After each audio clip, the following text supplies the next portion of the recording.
Quel chant, j'adore ce chant, franchement, il est extraordinaire ce chant, c'est un de mes chants préférés. There is a God, les amis. Wow. Il y a un Dieu et il est vivant. Oui, c'est clair. J'ai aimé l'énergie du culte. J'ai aimé ça. Je pense que ça va probablement être un de nos cultes les plus zélés qu'on a eu. Et c'est un bon prémisse avant l'IMC. J'ai tous hâte de vous retrouver à Barcelone. Melvin et Catherine, vous avez fait une bienvenue incroyable. Ok. Melvin et Catherine, un homme, une femme libre. Oui. Ok. J'aime ça. Vraiment. Yolène, elle nous a prêché la parole de Dieu. Ok. Elle a vraiment des convictions sur la collecte. Elle nous a défié clairement. Oui. J'ai aimé ça juste Mallory qui était vulnérable. Qui était vulnérable et qui a partagé ses faiblesses avec nous pour nous inspirer. Donc je me suis retrouvé dans beaucoup de choses qu'elle a dit également, les amis. Donc maintenant, on va avoir le plat de résistance. On a eu l'apéro, on a eu l'entrée, et maintenant on va avoir le plat de résistance. C'est quoi le plat de résistance? C'est le langage d'amour de Dieu. C'est le titre de mon message. Le langage d'amour de Dieu. Vous savez ce que c'est? Vous avez lu le livre Les 5 langages de l'amour? Oui. Qui peut me citer les 5 langages? Il y a le moment de qualité. Okay. Les paroles encourageantes. D'accord. Il y a le toucher. Le toucher. Service rendu. Et les cadeaux. Les cadeaux, exactement. Donc chacun a des langages d'amour. Okay. En fait, chacun d'entre nous, il y a des choses qu'on aime plus, qu'on aime moins, ok. Et ces choses-là, elles vont nous toucher. Et quand on fait ces choses-là pour nous, par exemple, ma femme sait ce qu'elle aime, c'est les moments de qualité. Okay. Donc elle va spécialement se sentir aimée quand je vais l'emmener au restaurant, quand on va juste passer un temps tous ensemble, des fois juste aller se balader ensemble, passer du temps juste tous les deux.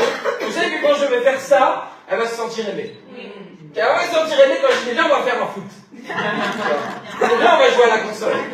Non, elle va se sentir aimée quand on va avoir un vrai moment de qualité ensemble. Ok, tu dois savoir que pour Dieu, c'est la même chose. Vous savez, c'est quoi le problème? Des fois, on veut aimer Dieu, mais pas selon son langage d'amour, mais selon le nôtre. D'accord? On doit changer ça, les amis. C'est le langage d'amour qui prévaut, le langage d'amour de Dieu qui prévaut sur comment il peut se sentir aimé, en fait. C'est pas à moi de dire comment ma femme peut se sentir aimée. C'est ma femme qui détermine comment elle se sent aimée, au final. C'est pas moi qui vais imposer, qui vais dire, non, écoute, maintenant, Aline, tu vas te sentir aimée quand on va jouer au foot. Non. C'est son langage d'amour et je dois respecter ça. D'accord? À plus forte raison pour Dieu. N'est-ce pas? C'est quoi votre langage d'amour, les amis? Melvin, c'est quoi ton langage d'amour? Moi, j'aime bien, je crois, les moments de qualité, quoi. Moments de qualité. Ok. Yes. Noah, c'est quoi ton langage d'amour? Les paroles valorisantes. Paroles valorisantes. Ok, yes. Donc t'aimes bien qu'on te dise des choses positives, des choses encourageantes. Très bien. Mallory, c'est quoi? Moment de qualité. Moment de qualité. Ok. Wadi? Les cadeaux. Cadeau. Ok. Très intéressant. Super. Donc c'est intéressant parce qu'on a vraiment des langages d'amour qui sont différents, qui sont variés. Parce qu'on est humain et bien sûr ce livre sur le langage de l'amour, je vous invite à le lire, c'est un super livre. Mais en fait parce que ouais, on est humain, donc on a tous des sensibilités différentes et il y a des choses qui nous touchent plus ou moins, d'accord? On va voir le langage d'amour de Dieu maintenant. Let's go. En Jean 8, verset 43. Vous savez, c'est triste aujourd'hui, on est dans une époque où on n'est pas en train de nous parler d'aimer Dieu. On est en train de nous parler de pratiquer la religion et d'être égoïste. En Jean 8, verset 43.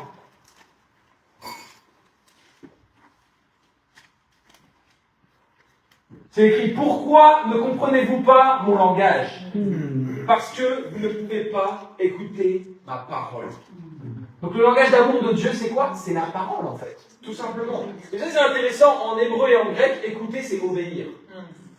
D'accord? Donc ce matin, le but c'est quoi? Que tu sois pas juste là pour écouter, mais pour obéir. Ce qui montre que tu es vraiment en train d'écouter, c'est que tu vas mettre en pratique ce message au final. Jésus il a dit que celui qui a des oreilles pour entendre, entende. Il n'était pas en train de parler d'oreilles physiques. Il était en train de parler d'oreilles spirituelles, d'avoir un cœur qui est en train d'entendre ce message avec foi et qui est décidé à le mettre en pratique.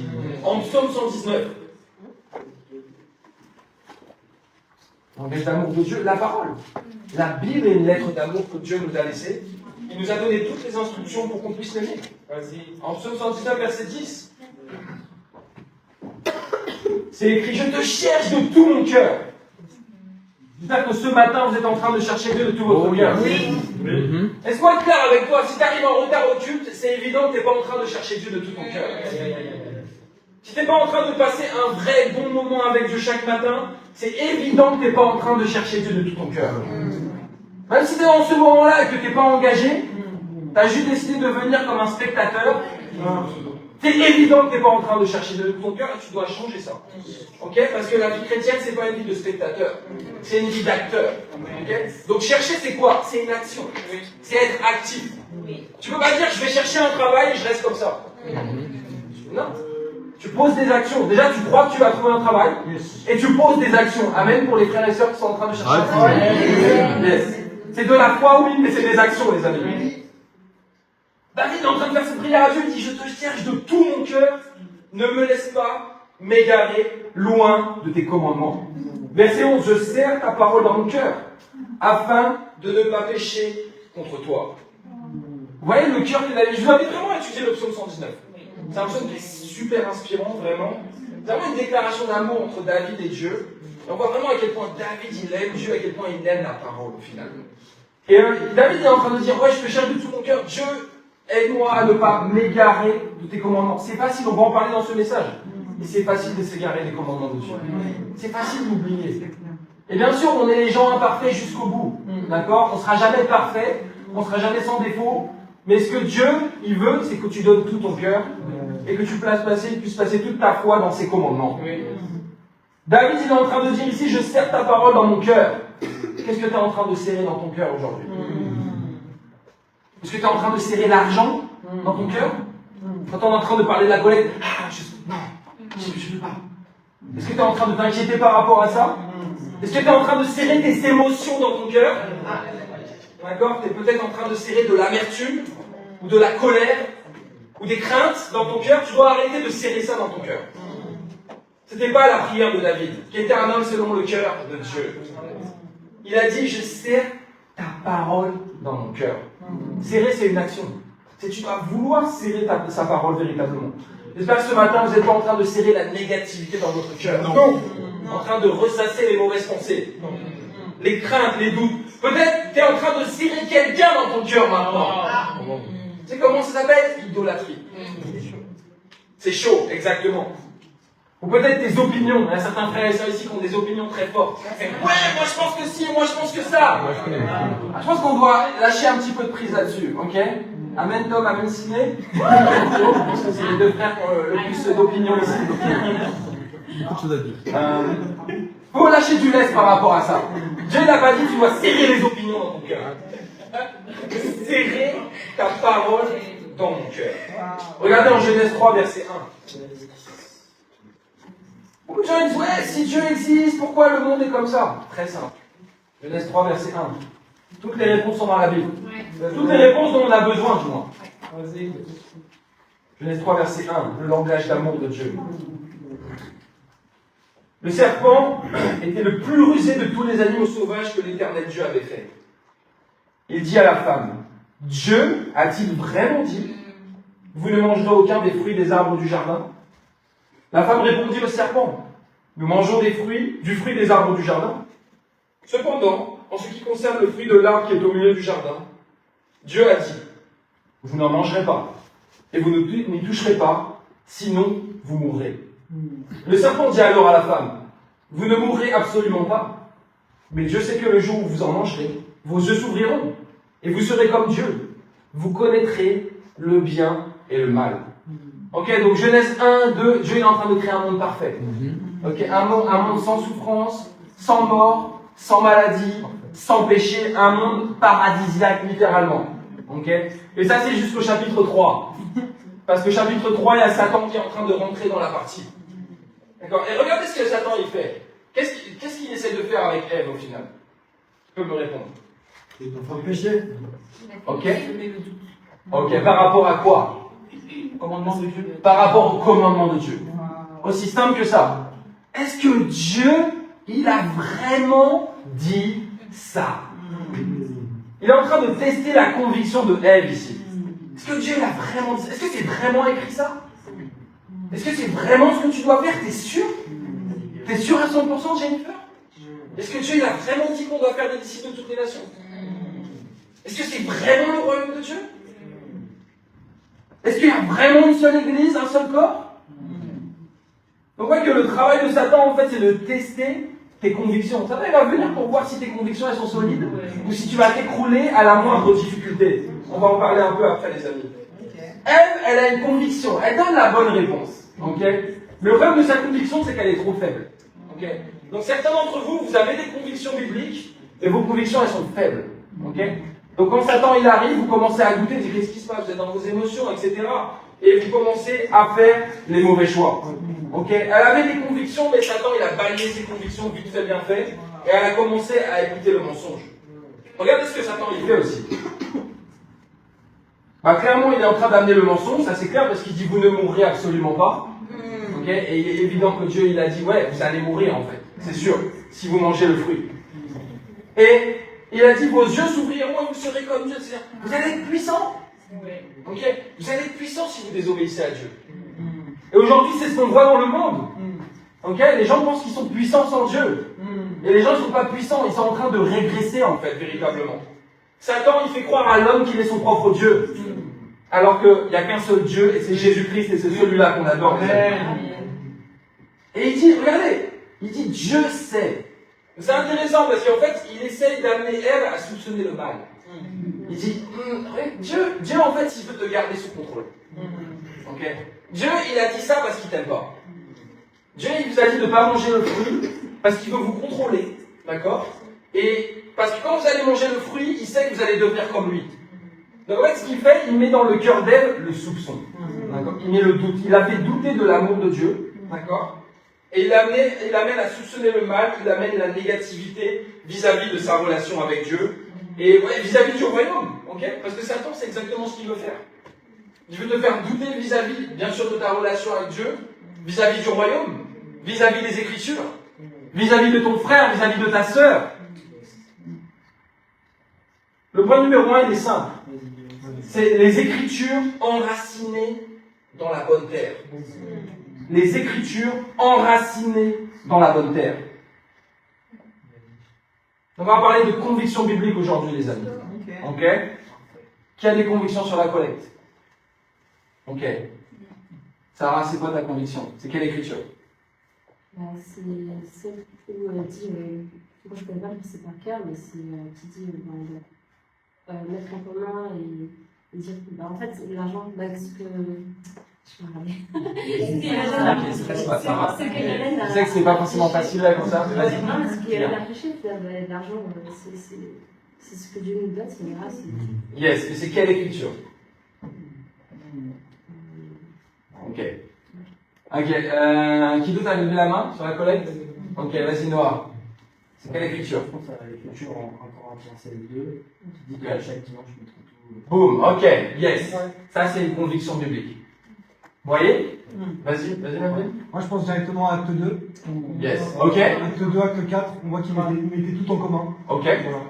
Ça va. Des fois, t'as pas forcément le verset exact, ok?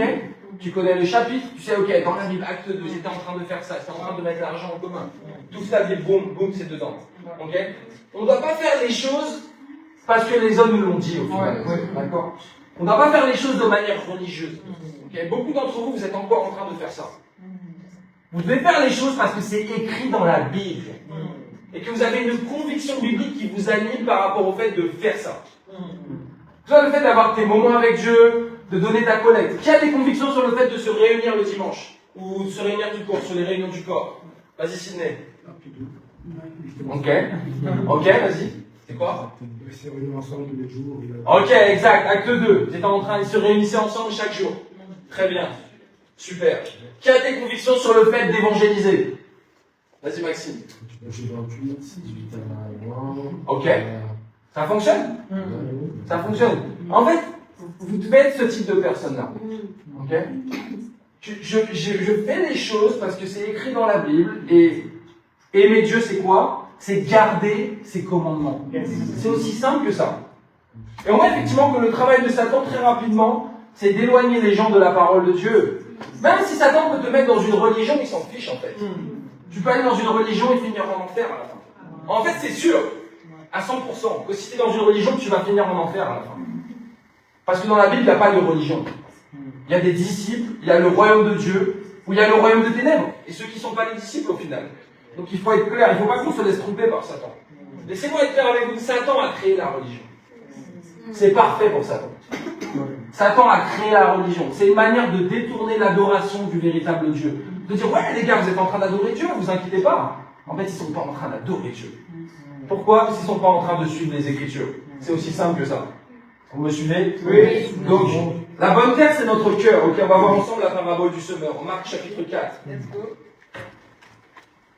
Donc, on doit avoir des Écritures qui sont enracinées dans notre cœur au final. Bon, Marc chapitre 4. Verset 13. Vas-y. Il leur dit encore, vous ne comprenez pas cette parabole? Comment donc comprendrez-vous toutes les autres? Le semeur sème la parole. Certains sont le long du chemin où la parole est semée. Dès qu'ils l'ont entendu, Satan vient et enlève la parole qui a été semée en eux. Ok, donc qui est le semeur bibliquement? Yes, exactement. Ceux qui sèment, c'est les disciples. Je vais vous expliquer pourquoi. Je vais vous expliquer pourquoi le semeur ne peut pas être quelqu'un qui est juste en train de prêcher et qui s'en va. Quelqu'un qui est en train de parler de Jésus pendant 5 minutes et après qui disparaît à la vie de sa personne. C'est pas ça. Être un semeur, ça prend du temps. Être un semeur, ça demande de l'amour. Okay, on va en parler ensemble après. Mais le semeur, effectivement, c'est un disciple. Les disciples sont en train de semer la parole de Dieu dans le cœur des gens. Dieu, dans ce moment-là, l'utilise pour semer la parole de Dieu dans votre cœur. Okay? Et Dieu, comme il a utilisé Yolène et Mallory avant, il a utilisé Melvin et Kathleen aussi avant, pour semer la parole de Dieu dans votre cœur. Le semeur sème la parole. J'espère que tu n'es pas en train de semer la négativité dans l'église, mais que tu es en train de semer la parole de Dieu. J'espère que tu n'es pas en train de semer les doutes ou les commérages dans l'église, mais que tu es en train de semer la parole de Dieu. Que tu n'es pas en train de semer tes opinions. Attention aux opinions. Les opinions, ça peut faire des dégâts. Les opinions, ça divise. On doit être sage par rapport à ça. Le semeur sème la parole. Verset 5, qu'est-ce qui se passe dans le premier cœur? Donc en fait, la parabole du semeur, elle est en train de parler de 4 types de cœurs. Et en fait, il y a toute une image, en fait, où la bonne terre, en fait, il est question du cœur de l'homme. La bonne terre est le cœur de l'homme. D'accord? Donc on a le premier cœur. Qu'est-ce qui se passe dans ce premier cœur, les amis? Au verset 15.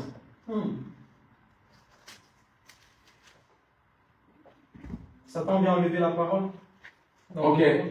Ok, donc est-ce que ces gens, ils ont entendu la parole? Oui. Ils ont entendu la parole. Ok, ils sont probablement venus à un culte. Ok, ou ils ont probablement commencé à étudier la Bible avec les disciples. Ou peut-être tu es un disciple, tu as eu un moment de formation, et Satan est en train de travailler pour que tu oublies la formation que tu as reçue.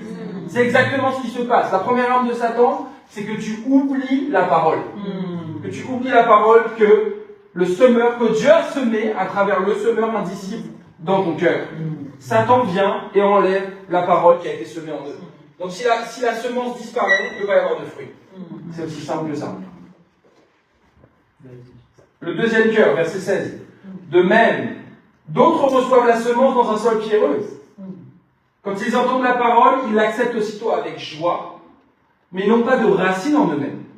Ils sont les hommes d'un moment, et dès que surviennent les difficultés ou la persécution à cause de la parole, ils trébuchent. Yes. Le deuxième cœur, ils ont des convictions. Ils ont des convictions bibliques. Ok? Ils sont probablement devenus les disciples. Peut-être même baptisés. Ou peut-être ils sont les disciples, ils sont proches du baptême. Mais qu'est-ce qui se passe? Persécution, difficulté, et cette personne abandonne. Pourquoi? Pourquoi cette personne est en train d'abandonner? Difficulté. Il n'y a pas de Pas vraiment. Ok, il n'a pas de conviction enracinée. D'accord? En fait, le problème, c'est qu'ici, la graine a été semée, mais il n'y a pas de racine profonde. Et au final, à la moindre difficulté, effectivement, et en fait, il y a cette image du soleil, en fait, donc le soleil va venir brûler finalement cette plante qui n'a pas de racine. D'accord? Et c'est écrit qu'il est l'homme d'un instant. Donc le problème de cet homme, non seulement c'est parce qu'il n'a pas de conviction biblique véritablement solide, enracinée, qui fait que quand les problèmes arrivent, et crois-moi, il va y avoir des problèmes. Il va y avoir des problèmes. Il va y avoir des problèmes dans le royaume, il va y avoir des problèmes en dehors du royaume. Il faut que tu sois prêt. Parce que Satan, il va frapper. Okay. Et c'est Dieu qui nous teste aussi. Tu dois comprendre ça. Regarde, en Genèse 3, on a vu le passage. C'est Satan qui est venu tester Ève, mais c'est écrit qu'il était le plus rusé de tous les animaux que l'Éternel a fait. Donc Dieu est souverain en fait. Dieu est souverain. Dieu il teste ta conviction aussi. Il va voir si, ok, est-ce que Montse c'est vraiment ma fille? Est-ce qu'elle aime vraiment ma parole? Est-ce qu'elle va vraiment rester attachée à mes commandements? J'ai la foi qu'elle va rester fidèle et qu'elle va être baptisée dans le royaume de Dieu. Okay? Ils sont en train de reposer sur leurs émotions en fait ici. Et franchement, vous êtes une église incroyable. Okay? On est une église incroyable. C'est vrai. Okay? Pas parce qu'on est incroyable, on est sans défaut, on est sans péché, mais parce qu'on a un Dieu incroyable, et parce qu'on a la parole de Dieu, et qu'on fait partie du royaume. C'est aussi simple que ça. On n'est pas incroyable à cause de nos propres forces. Ok, on n'est pas incroyable à cause de notre coupe de cheveux. Okay? Ou parce qu'on a des biceps. Ou parce qu'on a beaucoup d'argent sur notre compte en banque.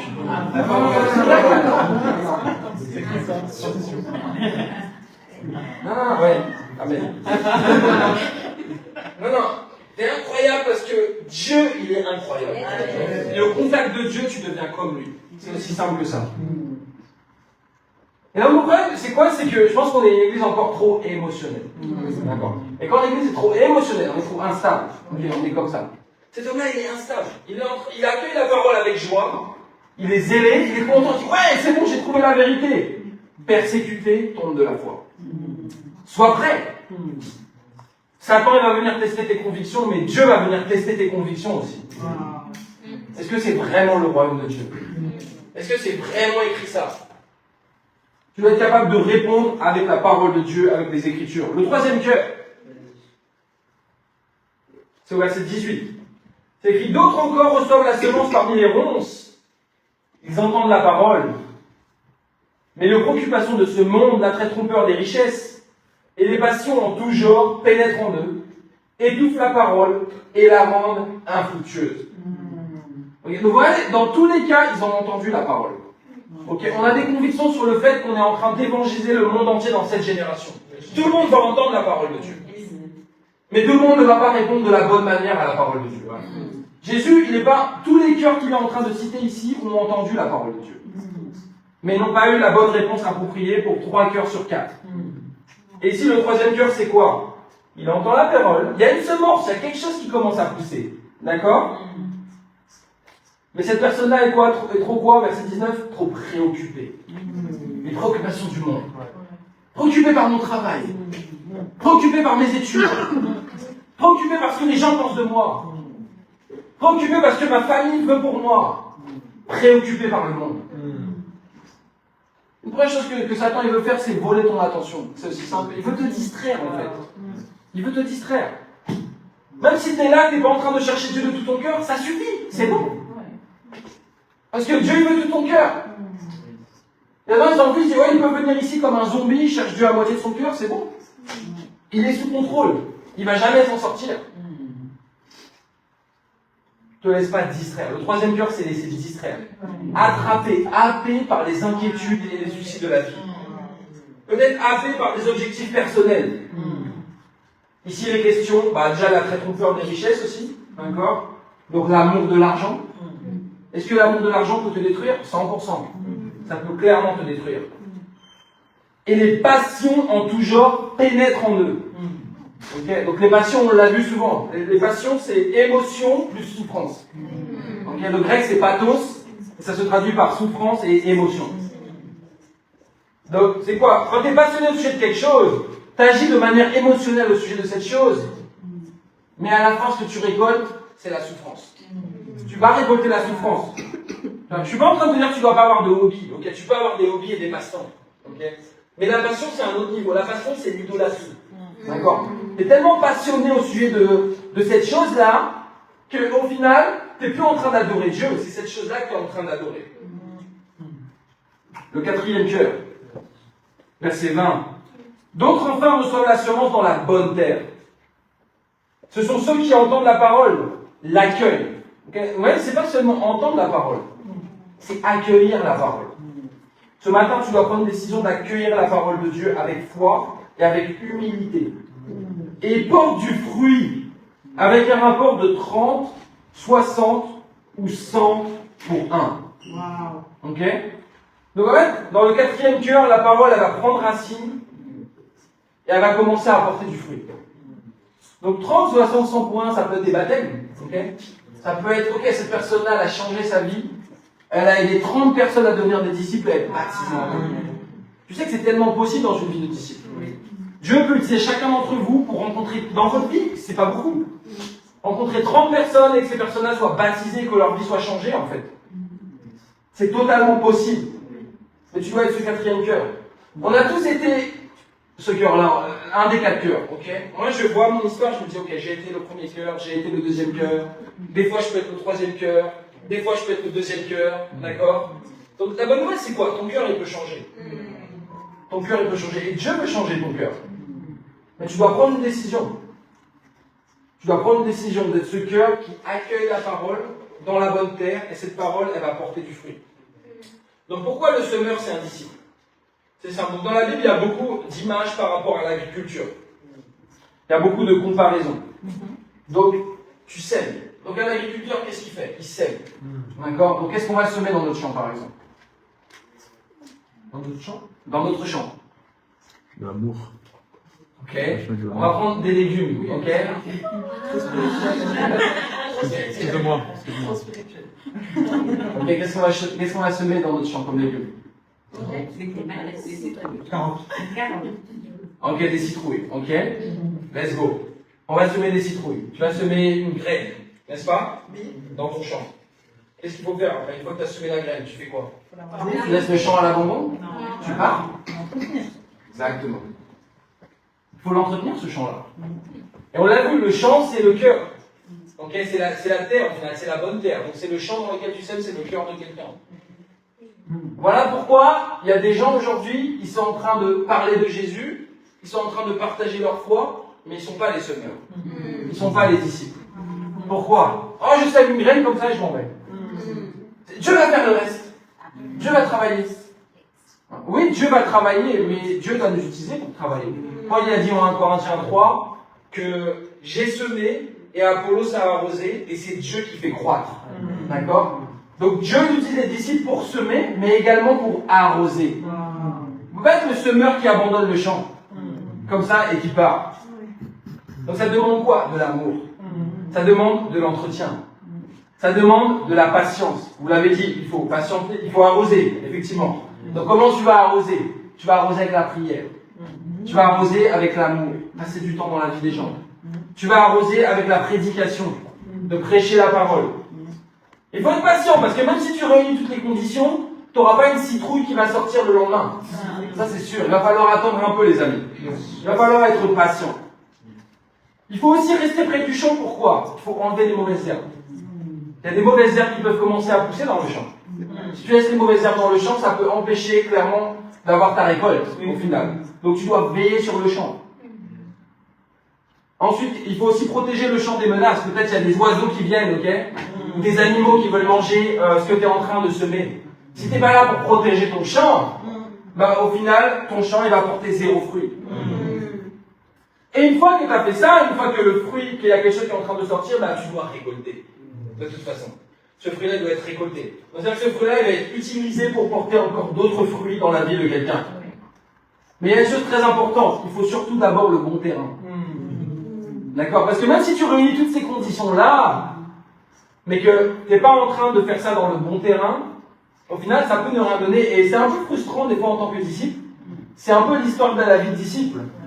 Tu vois, tu vas semer, tu vas arroser, tu vas patienter, tu vas prier, tu vas aimer les gens, et t'en as pour qui ça va donner rien. Ok? C'est un fait, en fait. Mais il y en a pour qui ça va porter du fruit. Et à quel point c'est gratifiant et encourageant de voir une vie transformée. Quand je pense à Dorcas qui a été baptisé du matin. Let's go Dorcas. Quand je pense à Tom qui a été baptisé. Quand je pense à Noah. Quand je pense à Mansé. Avant quand elle a été baptisée, mais son changement il est évident. Déjà. Ok, quand elle était arrivée, elle était toute timide, tout introvertie. Ok, elle a commencé à étudier à lui, elle a fui. Exact. Elle avait croisé les disciples à De Brouckère, elle parlait à peine avec la nourrice, elle dit ouais, comme ça. Genre, on se connaît pas, tu vois. Mais elle est revenue. Et elle est revenue avec un cœur qui est différent. Un cœur qui est différent. C'est super inspirant. Au verset 30, qu'est-ce qui est écrit? Qui peut lire ça? 30 à 32. Moi, je peux le faire. Vas-y, même. Il dit encore, à quoi comparerons-nous le royaume de Dieu, ou par quelle parabole le représenterons-nous?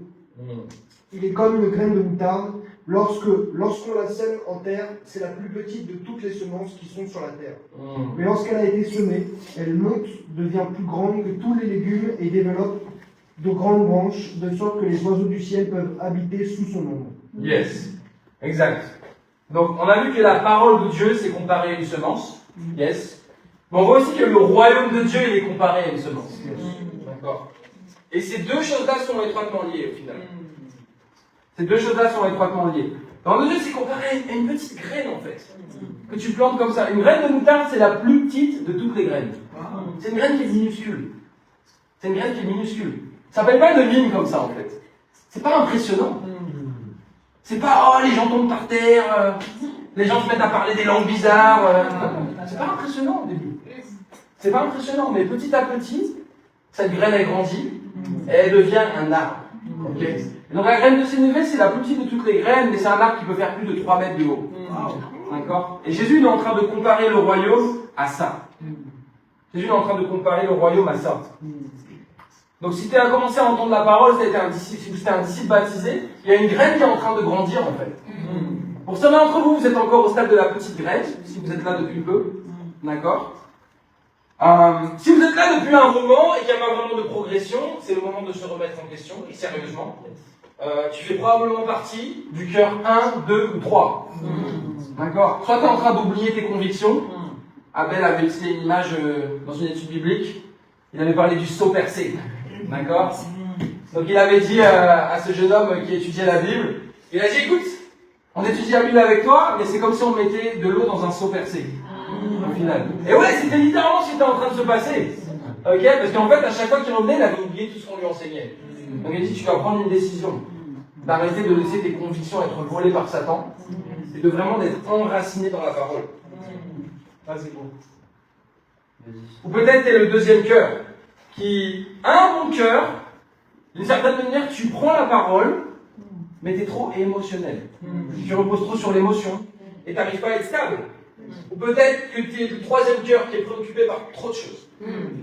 Trop de choses. Ah, j'ai pas le temps. Regardez le monde aujourd'hui, c'est ça. Les gens n'ont pas le temps. Ok, quand on fait les collègues de fond, j'ai pas le temps, je suis pressé. On dirait que d'un coup tout le monde a des emplois du temps de ministre, des emplois du temps internationaux où les gens n'ont même plus une minute à eux. Et en fait, ils vont faire quoi? Ils vont au cinéma, ils vont faire du shopping. Ok, on a le temps. C'est une question de décision, c'est tout. On a le temps. Mais on donne le temps pour les choses qu'on aime vraiment.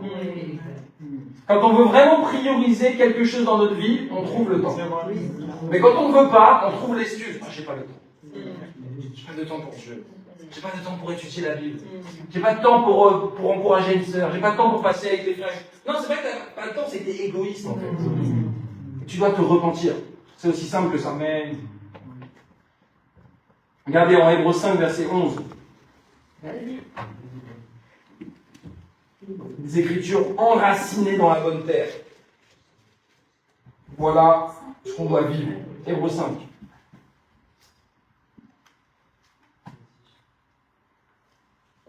Nous avons beaucoup à dire à ce sujet. Et des choses difficiles à expliquer parce que vous êtes devenus lents à comprendre. Alors que vous devriez être avec le temps des enseignants, vous en êtes au point d'avoir besoin qu'on vous enseigne les éléments de base de la révélation de Dieu. Vous en êtes arrivé à avoir besoin de lait et non d'une nourriture solide. Or, celui qui en est au lait est inexpérimenté dans la parole de justice, car il est un petit enfant. Mais la nourriture solide est pour les adultes, pour ceux qui, en raison de leur expérience, ont le jugement exercé à discerner ce qui est bien et ce qui est mal. Verset 1 du chapitre 6. C'est pourquoi, laissant les bases de l'enseignement relatif au Messie, tendons vers la maturité, sans avoir à reposer le fondement du renoncement aux œuvres mortes, de la foi en Dieu, de l'enseignement concernant les baptêmes et l'imposition des mains, de la résurrection des morts et du jugement éternel. Donc cette écriture, elle est en train de nous parler des principes fondamentaux de la Bible. Elle est en train de nous parler des éléments de base de la révélation de Dieu. Okay. L'élément de base de la révélation de Dieu, c'est pas accepter Jésus dans ton cœur. Okay. On a étudié la Bible dernièrement avec quelqu'un de très religieux, et il a dit, la première chose qu'ils vont faire avec les gens, c'est chercher Dieu de tout ton cœur. Okay. Ça me paraît être un élément de base de la révélation de Dieu. Okay. C'est dans l'Ancien Testament, c'est dans le Nouveau Testament, c'est quelque chose qui revient très très souvent. Il a dit, d'accord, mais à quel moment vous enseignez l'évangile? Ça fait partie de l'évangile en fait. Ça commence par chercher Dieu de tout ton cœur. Les éléments de base. Et en fait, ce qu'il est en train de dire ici, il est en train de parler aux disciples juifs, il est en train de dire, le problème, c'est qu'il faut revoir les bases même chez nous. Il manque des convictions fondamentales. Okay. Donc c'est quoi les convictions fondamentales? C'est simple, c'est les études bibliques qu'on fait. Chercher Dieu de tout ton cœur. La Bible est la seule autorité et c'est la parole de Dieu. Jésus veut que tout le monde devienne un disciple. Il y a un seul royaume, une seule église, la porte d'entrée du royaume. D'accord? La persécution. Jésus est clair. Quand tu deviens un disciple, tu vas être persécuté. Ensuite, on a la confession des péchés. Lumière et ténèbres. Il faut juste être ouvert sur ses péchés et de marcher dans la lumière. On a les dons miraculeux et le baptême du Saint-Esprit. Okay, donc on est en train de donner des convictions sur ces sujets-là au final. Qu'est-ce qu'on a d'autre? On a la croix. Donc on est en train de voir qu'est-ce que c'est l'œuvre de la croix en détail. Et à la fin, on a l'Église. D'accord? Ça vient pas d'un homme en fait, ça vient de Dieu. Okay? Je sais qu'il y a certains événements dernièrement qui ont pu peut-être perturber certains. D'accord? Par rapport à l'ancien dirigeant du mouvement. Et en fait, Dieu utilise tout le monde. Okay? Moi, je ne suis pas en train de placer ma foi dans un homme. Donc si quelqu'un n'est pas juste devant Dieu, il va être exposé et Dieu va l'enlever. Okay? Mais une chose est sûre, toutes ces convictions-là, c'est la Bible en fait. D'accord?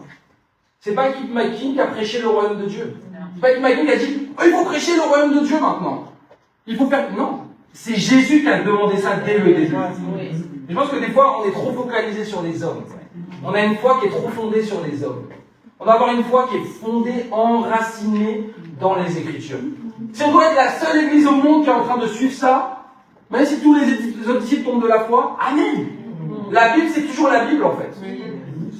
On doit suivre la Bible. Jésus, il a dit, il faut faire des disciples de toutes les nations. Ok, on fait des disciples. On va pas commencer à regarder les autres. Ouais, mais lui, il est dans le péché, donc s'il est dans le péché, moi j'arrête d'être un disciple. Ben non. S'il est dans le péché, c'est entre lui et Dieu. Sauf si tu peux l'aider. Et c'est quelqu'un qui est trop loin, tu peux pas l'aider. Donc c'est entre lui et Dieu en fait. Mais ça n'empêche pas que la responsabilité, c'est toujours que la Bible c'est le standard et qu'à la fin c'est la parole de Dieu qui va nous juger les amis. C'est aussi simple que ça. Ok, donc tu dois avoir tes propres convictions. Tu ne dois pas avoir mes convictions ou les convictions de ton frère tout à l'heure. Tu dois avoir tes propres convictions dans les Écritures, dans les principes fondamentaux. Ça ne doit pas être les convictions que tu suis pour faire plaisir à quelqu'un. Ce n'est pas les convictions d'un homme. Aquila, tu dois avoir tes propres convictions. Tu dois avoir tes propres convictions. C'est simple. Vous êtes pas là pour faire plaisir aux hommes, en fait. C'est pas là pour rejoindre un groupe. Un groupe de gens cool, ils sont zélés, ils sont joyeux. On s'en fiche de ça. La première chose pour laquelle tu viens, c'est pour la parole de Dieu, c'est pour aimer Dieu, et parce qu'il y a une responsabilité de sauver ce monde dernier. C'est la raison pour laquelle Jésus est mort. Si tu n'as pas la conviction qu'il faut sauver ce monde, c'est que tu n'as pas la conviction que Jésus est mort à la croix, parce que c'est pour ça que Jésus est mort sur une croix. C'est pour sauver ce monde. Amen. Donc tu dois avoir tes propres convictions. Kevin nous avait prêché ça à l'atelier campus, il nous a dit, le problème de Goliath c'est quoi? Il n'avait pas de bouclier. Il n'avait pas ses propres convictions. Le bouclier de la foi. C'était son porteur d'armes qui était en train de porter ses convictions pour lui. Et c'est pour ça qu'il est mort. J'espère que quelqu'un n'est pas en train de porter des convictions pour toi. Parce que si tu fais ça, c'est sûr que tu vas mourir spirituellement. Tu dois te battre pour t'accrocher à la parole. Et comme David, serrer la parole de Dieu dans ton cœur.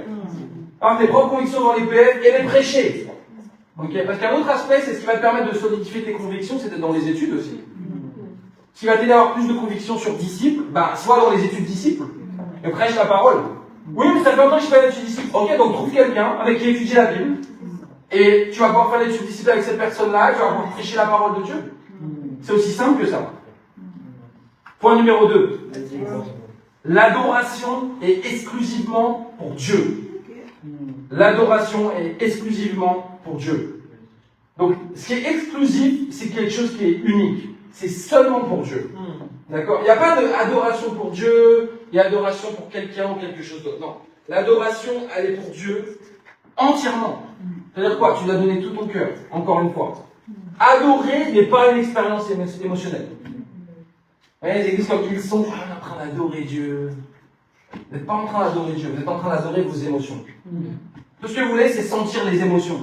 Ah, je me sens proche, je sens la présence du Saint-Esprit. Non, t'es pas en train de sentir la présence du Saint-Esprit. Parce que pour sentir la présence du Saint-Esprit, tu dois mettre en pratique les Écritures. T'es pas en train de faire des disciples, c'est juste tes propres émotions que tu es en train de sentir. Et tu es trompé par Dieu, par Satan. Et quelque part par Dieu aussi. Parce qu'elle a dit en 2 Thessaloniciens que Dieu envoie une puissance d'égarement à ceux qui ne veulent pas la vérité, à ceux qui n'ont pas l'amour pour la vérité. Dieu leur envoie les faux miracles. Tu veux les faux miracles? Tiens, des faux miracles. Tu veux un faux christianisme? Un faux christianisme. Tu veux une relation basée sur tes émotions? Voilà, tu peux le faire. Mais à la fin, tu es perdu. Il y a un prix à payer, les amis. Il y a un prix à payer pour être un disciple, mais il y a aussi un prix à payer pour ne pas être un disciple. Dans tous les cas, il y a un prix à payer. Moi, j'ai choisi de payer le prix pour être un disciple, pour être sauvé, pour rester sauvé, et pour aider un maximum de personnes. Des fois, on adore les problèmes aussi, les amis. Ok? Quelqu'un a dit, ça m'a beaucoup touché parce que des fois, je suis comme ça quand même. Quand on s'inquiète, on est en train d'adorer le problème, en fait. Tu es en train de focaliser sur la négativité, tu es en train de focaliser sur ce qui va pas, tu es en train de ressasser ça. Il y a l'écriture en Proverbe 12, verset 25, qui est assez forte.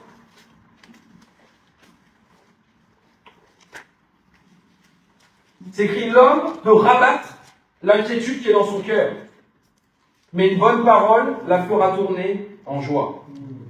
Donc rabattre, le mot pour rabattre, c'est adorer. En fait, il y a des gens qui sont en train d'adorer les inquiétudes dans leur cœur, ils sont en train de rabattre les inquiétudes.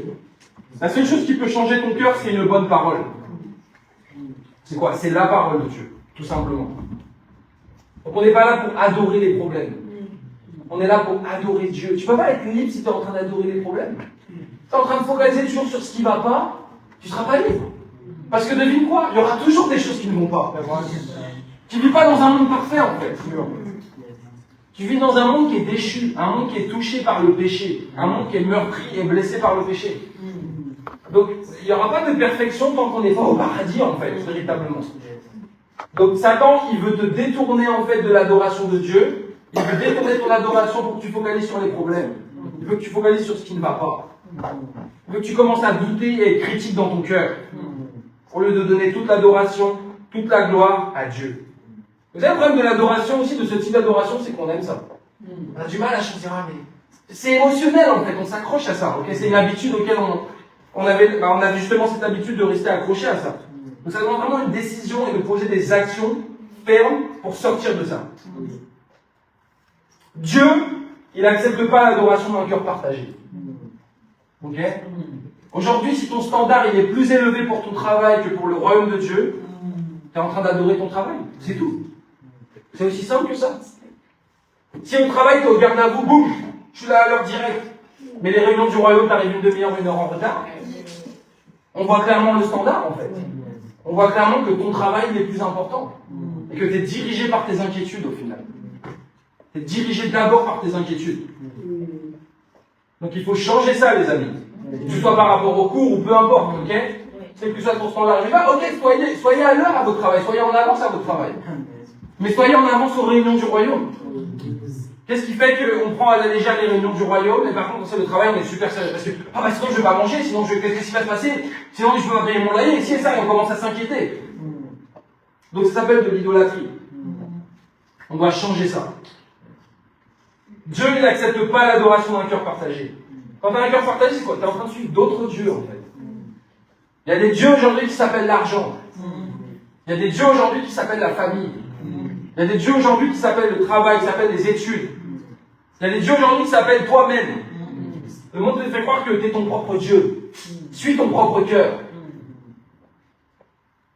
La définition même de la pureté, c'est ce qui n'est pas mélangé. Okay? Donc quand tu as un cœur pur, tu es en train de chercher Dieu à 100%, ton cœur il n'est pas mélangé. Mais si tu viens ici, je cherche Dieu. Je cherche Dieu, oui, mais je cherche aussi d'autres choses. C'est clairement pas ta priorité. Il faut changer ça. Devant quoi tu te prosternes aujourd'hui? Adorer, ça veut dire se prosterner. Adorer, ça veut dire se prosterner. En fait, je me soumets à ça. J'obéis à ça. Ce devant quoi tu te prosternes, c'est ce que tu adores. C'est aussi simple que ça. Se prosterner, ça signifie obéir. Ok? À quoi est-ce que tu obéis avant Dieu, avant la parole de Dieu? C'est aussi simple que ça. Vous savez, au dernier ILC, 2023 à Londres, ok, ça fait 1 an, déjà. Et j'ai dû prendre une décision d'adorer Dieu. J'ai fait ce choix où mon fils Léon, il est venu au monde le jour de l'envoi de l'équipe missionnaire. Ou c'était le lendemain, je crois. Enfin, en gros, je ne pouvais pas être aux 2 endroits en même temps. Et Dieu va te mettre devant des choix comme ça. Parce que des fois, tu penses que, ouais, je veux adorer Dieu, mais je veux aussi adorer cette chose-là. Dieu va faire exprès de mettre devant toi un dilemme, un carrefour. Où tu dois choisir entre lui ou cette autre chose. Entre lui et cette idole. Tu penses que tu es un disciple et que tu n'auras pas de choix difficiles à faire, tu es trompé gravement. Parce que tu as déjà eu des choix difficiles à faire et tu vas en avoir d'autres à faire.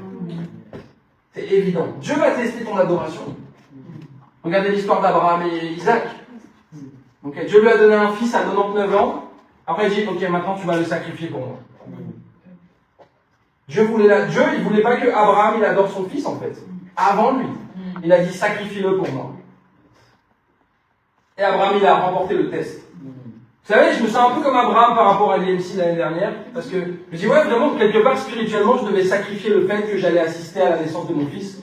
Et j'ai dû faire un choix. Pourquoi? Pour l'envoi de l'équipe missionnaire de Bruxelles. J'ai dû faire un choix. C'était soit j'étais en train de focaliser sur mon fils, et pour moi, c'était le choix peut-être le plus facile que je devais faire, d'accord? Et bien sûr, il y avait ma femme qui était à Paris. C'était pas facile parce qu'elle était en train de mener son combat aussi. Et peut-être que les gens de l'extérieur peuvent dire, mais quel père indigne, quelle mauvaise personne. Il a laissé sa femme accoucher, seule. Elle n'était pas vraiment seule, il y avait sa maman, elle était entourée par les disciples aussi, etc. Elle n'était pas seule, livrée à elle-même, d'accord? Mais comment il a fait pour ne pas être là? C'est simple, j'ai dû faire un choix, d'adorer Dieu plus. Et de répondre à l'appel de Dieu de venir dans ce pays. C'est aussi simple que ça, les amis. Tu dois faire des choix. Dieu va tester ton adoration. Ne pense pas que tu peux, on dit, ménager la chèvre et le chou. Ok, je ne sais pas si vous connaissez cette expression. Ok, vous la prenez comme ça. Donc, tu as la chèvre, tu as le chou. Donc, la chèvre, qu'est-ce qu'elle veut? Elle veut manger le chou. Et toi, tu essayes un peu de... Ah, ça va fonctionner les deux. Je peux garder mon idole, mais je peux garder Dieu. Ça marche pas. Tu dois choisir. C'est évident. L'adoration, elle est seulement pour Dieu. En 1 Corinthiens 12, au verset 12.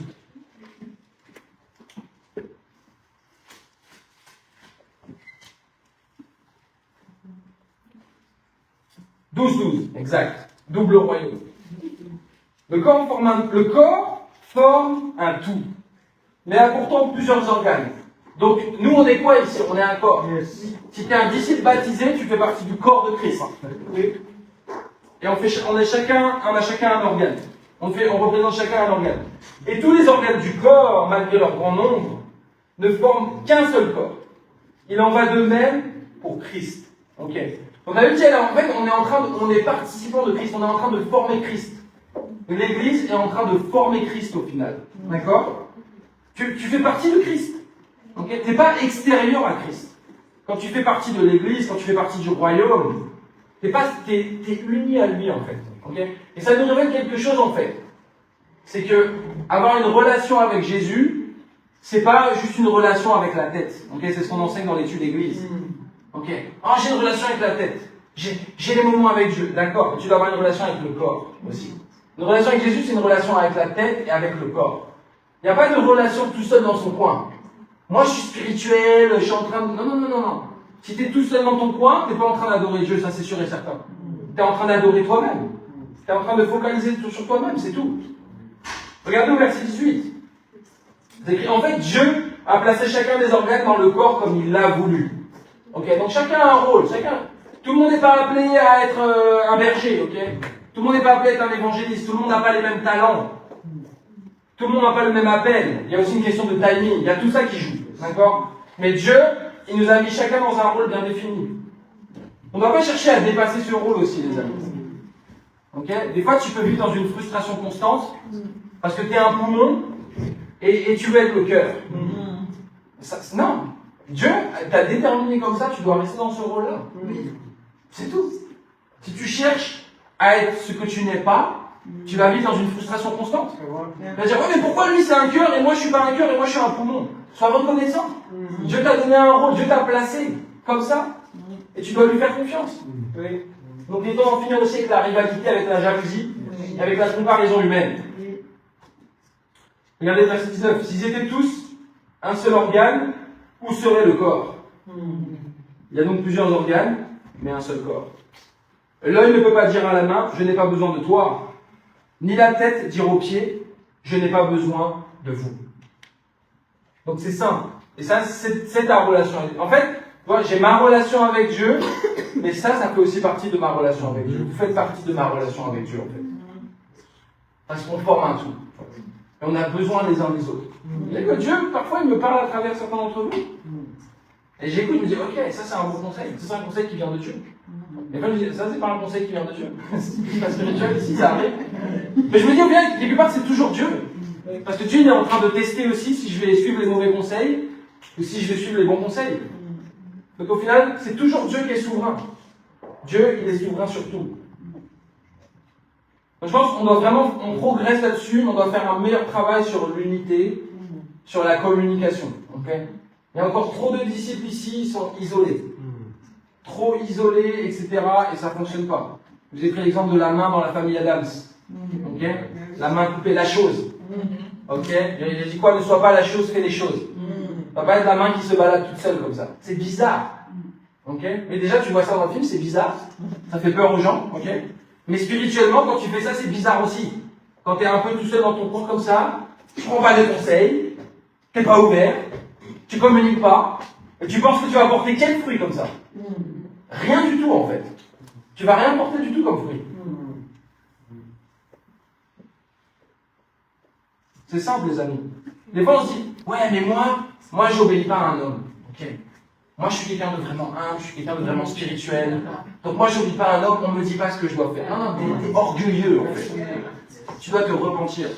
Parce que Dieu il met des hommes dans ta vie, des femmes dans ta vie.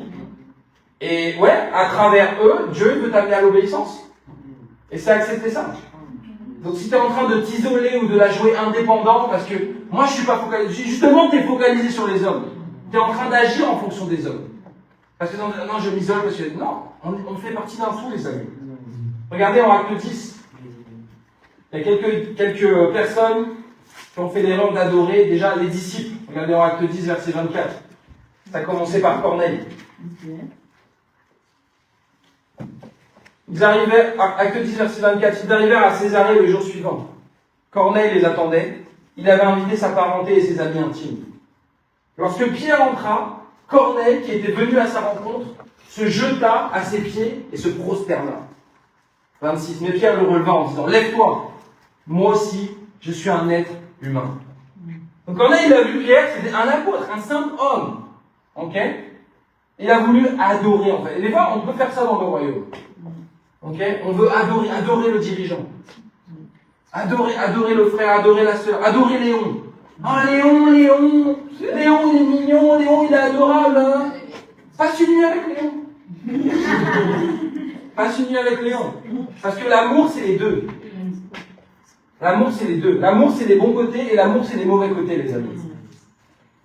Ou en tout cas, les côtés plus difficiles. Mais là, c'est une relation, oh, je me sens bien, c'est facile, c'est pas l'amour, ça. L'amour, c'est souffrir aussi pour les gens. C'est aimer les mauvais côtés. C'est être présent là. Si tu commences à fuir dès qu'il y a un problème, t'es pas dans l'amour. L'amour, c'est ok, je vais rester ferme, je vais me battre et je vais continuer à aimer cette personne. Je vais continuer à aimer ce frère, cette sœur. Je vais continuer à aimer ma famille, même s'ils pêchent contre moi, etc. Donc Corneille, il était tenté ici par l'idolâtrie. Et c'est même pas tenté seulement, il s'est prosterné. Il y a combien d'idolâtries aujourd'hui dans le monde religieux? Les gens sont en train d'adorer le pape, ils sont en train d'adorer pasteur machin, pasteur ci, révérend truc. Ok? C'est n'importe quoi. Et les gens n'ont pas de conviction biblique. C'est quoi l'amour pour Dieu? Ah, je sais pas. Ok? T'es juste en train d'adorer un homme. T'es en train de suivre un homme. Et la Bible, elle est claire en fait. Où est-ce que va un aveugle? Où est-ce que vont les aveugles qui suivent un aveugle? Tous les deux dans le trou. Ok? Donc je suis pas là pour que vous me suiviez ou que vous m'adoriez. Même Aline, même chose. On est dans le mouvement de Dieu. On n'est pas en train d'adorer les hommes. Ok? Il y a certains des dirigeants qui ont eu les péchés. Amen. Parfait. C'est parfait. Devine quoi? Parce que c'était déjà le cas dans l'Ancien Testament et c'était déjà le cas dans le Nouveau Testament. Je suis un peu choqué, les dirigeants ils ont les péchés. Ouais, Judas il avait les péchés. C'était un apôtre. Il a trahi Jésus. Okay? Il a volé l'argent. Il a fait des choses graves. Et il s'est pendu à la fin. Ancien Testament pareil, Saül, il a régné pendant 40 ans. Péché sur péché sur péché. Dieu l'a laissé. Il a dirigé Israël pendant 40 ans.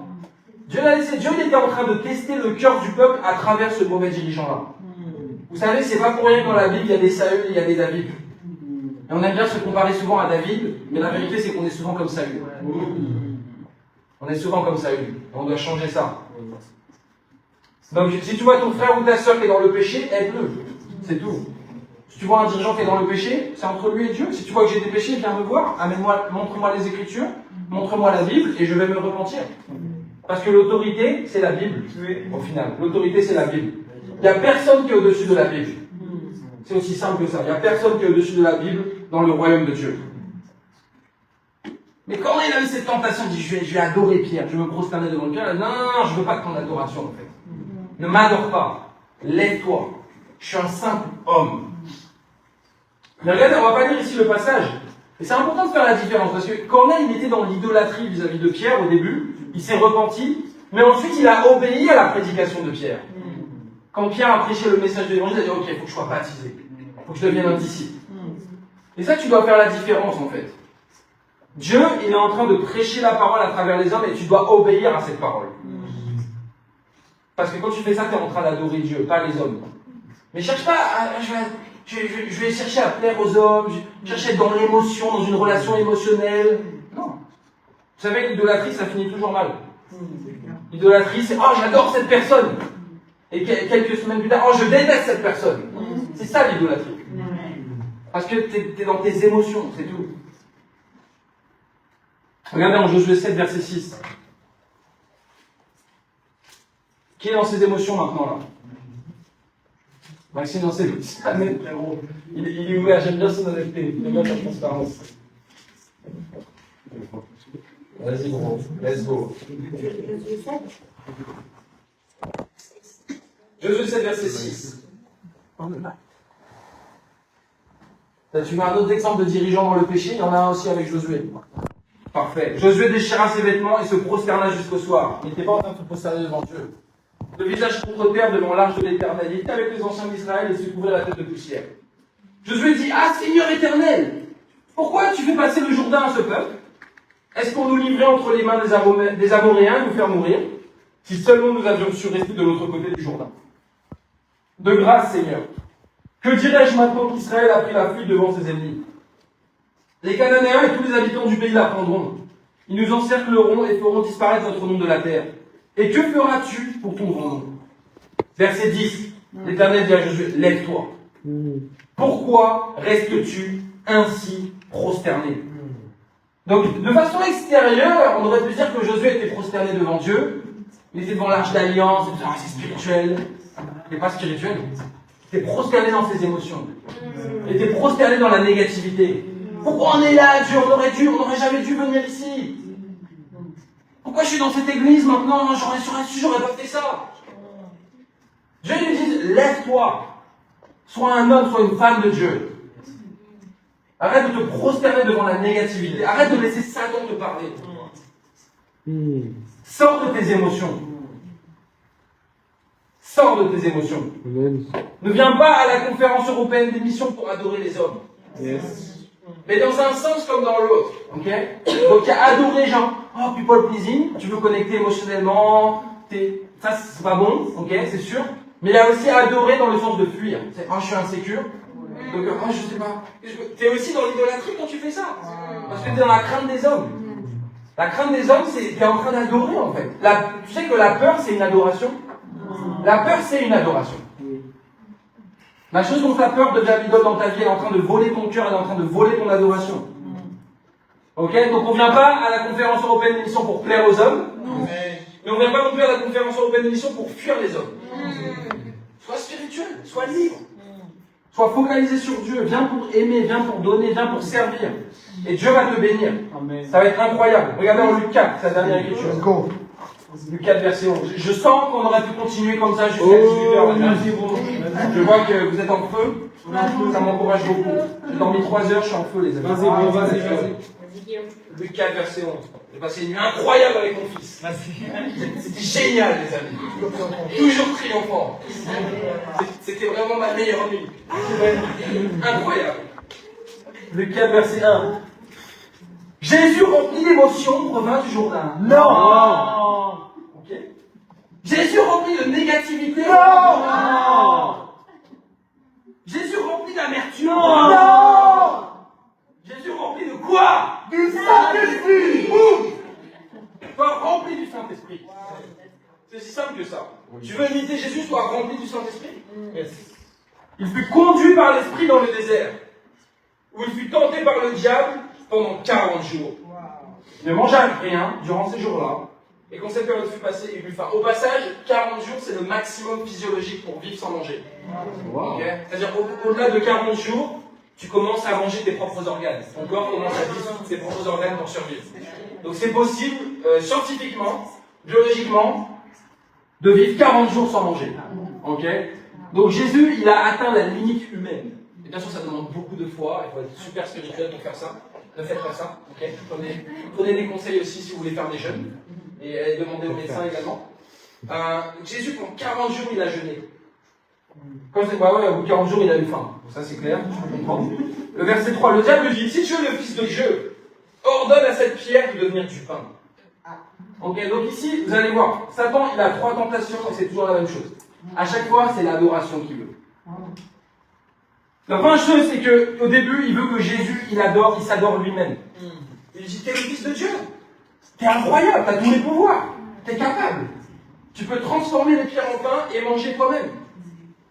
Donc la première chose que Satan voulait que Jésus fasse, Jésus voulait qu'il s'adore lui-même, en fait. Qu'il soit dans sa propre idolâtrie et qu'il soit juste quelqu'un d'égoïste. Regardez ce que Jésus dit au verset 4.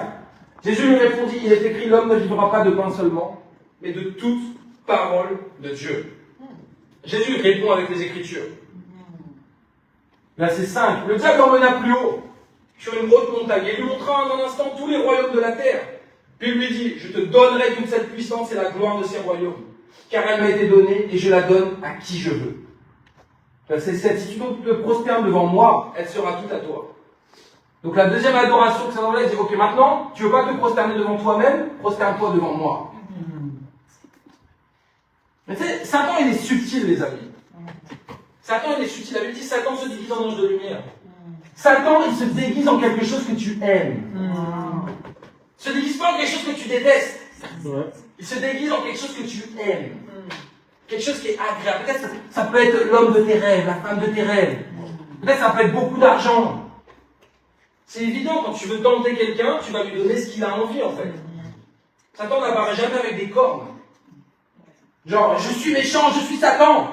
Sois pas subtil, sois pas naïf plutôt, sois subtil. Okay, désolé pour les postillons, je postillonne pas mal. C'est parfait, frérot. Non, je suis imparfait, justement. mais Dieu est parfait, frérot, yes. Donc on dit, ok, adorez-moi, adore-moi en fait. Qu'est-ce que Jésus dit? Verset 8. Retire-toi, Satan. En effet, il est écrit, c'est le Seigneur ton Dieu que tu adoreras, et c'est lui seul que tu serviras. On sert que Dieu, on adore que Dieu. T'es pas dans le royaume pour être servi. T'es là pour servir Dieu et pour servir les autres. Dans l'amour. Et là, la troisième adoration que Satan... Et ça marche pas. Jésus ne veut pas s'adorer lui-même. Il ne veut pas m'adorer. Peut-être qu'il va rechercher l'adoration des hommes. Verset 9. Le diable le conduisait encore à Jérusalem, le plaça au sommet du temple et lui dit, si tu es le Fils de Dieu, jette-toi d'ici en bas, car il est écrit, il donnera des ordres à ton sujet. Ordre à ses anges de te garder, et ils te porteront sur les mains, de peur que ton pied ne heurte une pierre. Jésus lui répondit, il est dit, tu ne provoqueras pas le Seigneur, ton Dieu. Après avoir tenté de toutes ces manières, le diable s'éloigna de lui, jusqu'à un moment favorable. Donc la troisième tentation, Satan dit, saute du haut du temple, Jésus. Les anges vont te rattraper et tout le monde va voir que tu es le Messie. Tout le monde va voir que tu es le Fils de Dieu. Tout le monde va voir à quel point tu es quelqu'un d'incroyable. Et les gens, ils vont t'adorer devant toi, ils vont se prosterner devant toi. Jésus a dit non. C'est pas comme ça que ça doit se passer en fait. Amen. On n'adore que Dieu. Et je veux pas que adorer Dieu, ce soit juste un espèce de concept religieux. En fait. Adorer Dieu, c'est tout ton cœur. Adorer Dieu, c'est les Écritures, tout simplement. Mon défi, il est simple. Il est temps justement de revenir à Dieu de tout ton cœur. Il est temps. C'est évident que plusieurs d'entre vous, vous avez un cœur partagé. J'ai un cœur partagé par moment. Donc je ne veux pas venir vous parler comme si j'étais un mec parfait. Je suis absolument imparfait, les amis. Et la parole de Dieu, c'est le standard pour chacun d'entre nous. Et on doit tous prendre la décision de changer et de revenir à Dieu de tout notre cœur. Tu dois prendre une décision d'être fondé, enraciné dans les Écritures. S'il y a une absence de fruits dans ta vie, la réponse, elle est très simple. J'en ai parlé dans le point numéro 1. Il y a une absence de fruits dans ta vie, étudie la parabole du semeur, et il y a quelque chose que tu dois changer. C'est aussi simple que ça. Donc les amis, vous avez toutes les clés pour le langage d'amour de Dieu. Amen. Dieu, il nous aime. Mais c'est notre responsabilité maintenant d'aimer Dieu et de construire cette relation. Il ne veut pas une relation émotionnelle avec toi. Il ne veut pas que tu adores les hommes. Il ne veut pas que tu sois adoré par les hommes. Il veut que tu puisses l'adorer lui de tout ton cœur. Okay. J'ai la conviction que ça va être une conférence incroyable à Barcelone. Pour ceux qui ne viennent pas, je suis vraiment désolé pour vous les amis. Et on reste en contact, on communique et on se voit la semaine d'après. De toute façon, il y aura plein d'autres opportunités pour les conférences. Ok.